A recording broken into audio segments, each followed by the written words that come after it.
Friends, welcome to my YouTube channel. दोस्तों, बहुत स्वागत है आपसे अपने YouTube channel Pritam Bhojpuri news में।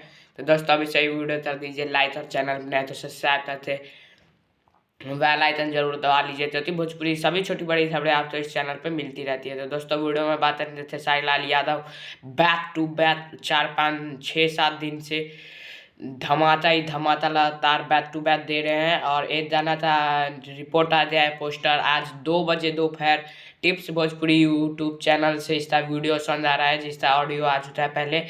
गाने का नाम है बारात में नाचेली, खेसारी लाल यादव जी ने गाया है और श्याम देहाती आजाद सिंह की हिट जोड़ी ने इस गाने तो लिखा है और म्यूजिक भी उन्होंने ही बजाया है।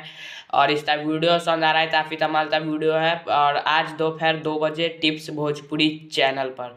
तो आप लोग ढेर सारा प्यार दीजिए। इसके वीडियो डायरेक्टर है अभिषेक सिंह और एक और आदमी है, याद नहीं है दोस्तों नाम में मुझे। और आप तो बता दो, कमेंट में बताइएगा। और वीडियो बहुत ही शानदार होने वाला है। टीजर तो आप लोगों ने देख ही लिया होगा।